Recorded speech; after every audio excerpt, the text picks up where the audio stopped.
Hi, this is the Queen of Fort Georges, also known as Mrs. Hertzberg in my classroom.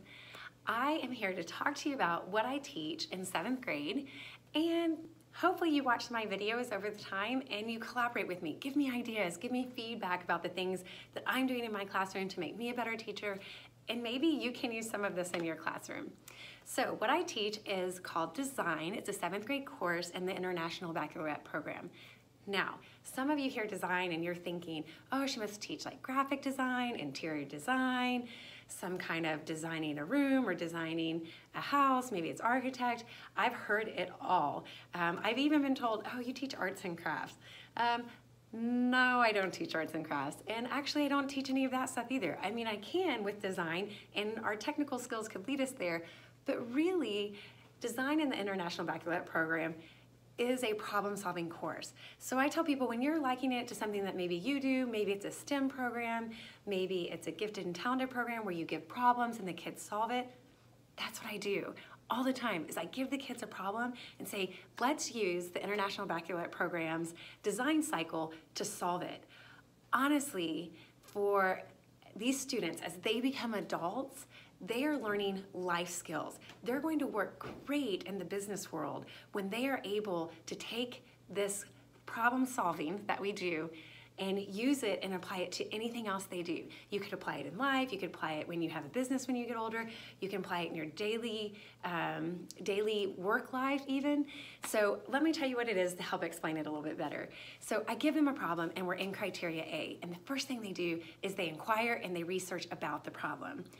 I'll tell you more as I do units and explore those units in other videos, but right now we're just gonna go with you have a problem and you research it.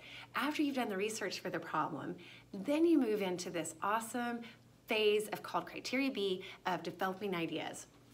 I'm a huge fan of developing ideas. One, because it doesn't say develop one idea. I tell my students we're there to develop multiple ideas. Let's look at all the different ways we could solve this problem. In that, the students then get to choose one of those ways and create it in criteria C.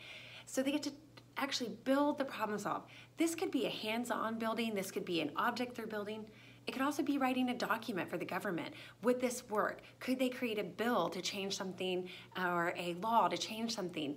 Who knows what it could be? It could be anything depending on what the problem they're trying to solve. After they build it and then they get to test it in criteria D. Did this work? Did it not work?